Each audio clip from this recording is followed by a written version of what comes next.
Saya tidak bermaksud untuk menyinggung siapapun dan tidak bermaksud mendiskreditkan siapapun. Itu berawal dari sebuah puisi dan kata-kata lagu itu saya buat tahun 2020. Artinya pada saat itu dibuat oleh seorang Om Jen, seorang pengembara yang pada saat itu menurut saya lagi tersesat. Bukan oleh Om Jen, seorang bupati. Karena tahun 2020 saya belum jadi bupati. Ya. Jadi lirik dalam lagu itu mengungkapkan apa, Om Jen? Ya kan, perjalanan spiritual orang itu berbeda-beda. Kisah hidup seorang itu kan berbeda-beda. Cerita cinta seseorang berbeda-beda. Cerita asmara seorang berbeda-beda. Cerita rumah tangga seorang berbeda-beda. Termasuk cerita tentang pengembaraan hidup saya. Yang pada saat itu menurut saya ya, dalam kategori beragaji, kategori nakal.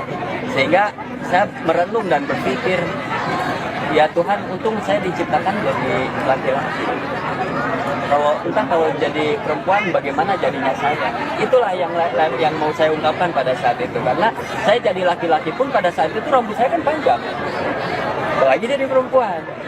Kan gitu ya. Dan hal-hal lainnya termasuk yang ada dalam lirik lagu itu. Om Jen kan ada jeda tuh, itu puisi dari tahun 2020 dan menjadi lagu pada baru-baru ini. Itu prosesnya gimana sih, Om Jen? Ya kan, puisi sering saya bacakan pada saat itu. Nah, tahun 2023 masih belum saya jadi bupati loh. Ada seorang seniman, Om, ini kita aransemen jadi lagu ya, kan gitu. Ya oke, masalah. Tapi saya nggak mau bayar ya, saya bilang saya gratis. Ya oke. Nah, lahirlah sebuah lagu, Lalaki Langit, Lalanan, Bejat, yang saat ini menuai kritik dari berbagai pihak. Atau sebagian pihak ya. Setelah ada somasi juga dan proses yang lain, apa tindakan ke depannya dari Om Jen? Ya, kalau untuk tadi kata-kata yang dianggap bahwa itu kontroversi, saya minta maaf. Tapi kalau untuk somasi, karena kaitannya ini dengan somasi, saya jadi harus konsultasi dulu dengan lawyer saya. Gitu ya. Apakah ini kemudian ditekan, karena kan belum ada pelarangan ya tentang lagu itu. Jadi saya harus konsultasi lah, nanti akhirnya nanti saya akan atau nanti lawyer saya menceritakan tentang menanggapi bagaimana. Dalam proses pembuatan video klip itu berarti tidak ada keterlibatan ASN ya? Ada, orang situ kan juga ditayangin juga di TikTok saya pribadi, akun pribadi, Instagram pribadi, YouTube pribadi. Pemirsa, Bupati Purwakarta Saipul Bahri bin Zain dikecam publik usai mengunggah lagu ciptaannya yang dinilai merendahkan perempuan. Bupati Purwakarta meminta maaf dan mengaku tidak bermaksud menyinggung pihak manapun. Gusti tos nyiptakeun kuring jadi lalaki, cacak menjadi awewe SMP kelas 3 tos karuron 7 kali.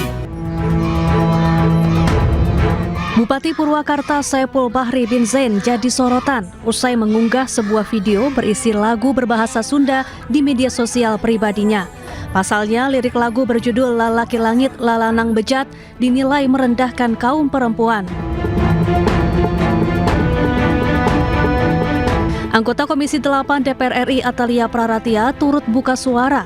Ia mengaku geram dengan lirik lagu yang dianggap tidak pantas.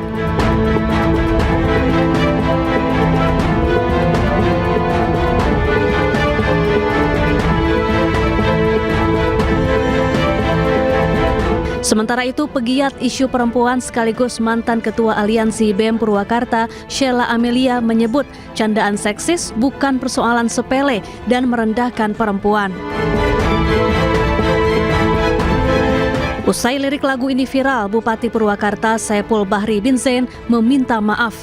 Ia mengaku lagu dibuat oleh dirinya pada tahun 2020 dan tidak bermaksud menyinggung siapapun. Pertama-tama, saya secara pribadi mohon maaf pada seluruh masyarakat atas tidak nyamannya dan jika kata-kata dalam lagu itu membuat beberapa pihak ada yang tersinggung. Saya tidak bermaksud untuk menyinggung siapapun dan tidak bermaksud mendiskreditkan siapapun. Itu berawal dari sebuah puisi dan kata-kata lagu itu saya buat tahun 2020. Artinya pada saat itu dibuat oleh seorang Om Jen, seorang pengembara yang pada saat itu menurut saya lagi tersesat.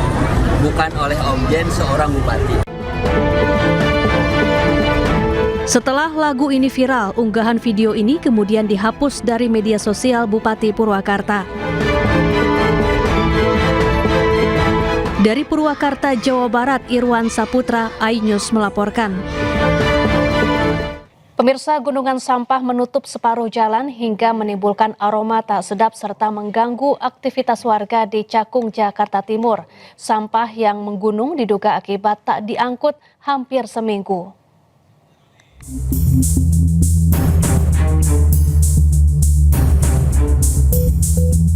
Sampah yang menggunung ini diduga akibat petugas tidak datang dan mengangkut sampah hampir 1 minggu di Jalan Gang Swadaya Albo, Cakung Barat, Cakung, Jakarta Timur. Bahkan tumpukan yang berada tepat di samping Rusun Albo ini menutup sebagian jalan dan menimbulkan aroma tidak sedap hingga mengganggu aktivitas warga. Warga yang hendak melintas baik motor maupun pejalan kaki harus bergantian melintas. Tidak terangkutnya sampah dampak dari adanya pembatasan pembuangan ke TPST Bantar Gebang.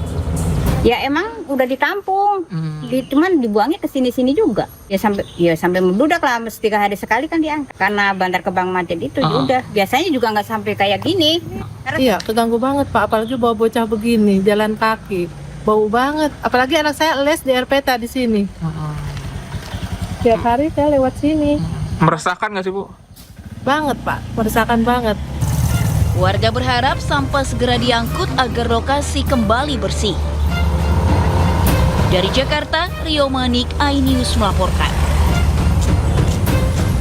Pemirsa, hingga hari ketiga kebakaran TPA Jatiwaringin di Kecamatan Mauk, Tangerang belum padam. Asap pekat dari kebakaran membuat ratusan warga terserang penyakit pernapasan.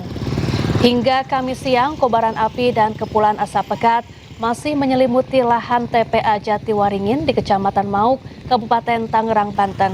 Petugas masih terus berupaya memadamkan api, termasuk pengerahan helikopter waterbombing milik BNPB. Aktivitas bongkar muat sampah juga dihentikan selama upaya pemadaman demi keselamatan. Ratusan warga mulai terkena penyakit pernafasan karena menghirup asap tebal akibat kebakaran. Sejumlah warga juga sudah mengungsi ke lokasi yang lebih aman dari sebaran asap. Kalau udaranya kesini lagi aja asapnya itu. Mana perih, mana ngap gitu. Waduh, perihnya bukan man, ngapnya bukan. Kalau asapnya udah kesini itu. Terus sejauh ini Subscribe, share, like, and comment. Subscribe, share, like, and comment. Subscribe, share, like, and comment. Subscribe, share, like, and comment. Subscribe, share, like, and comment.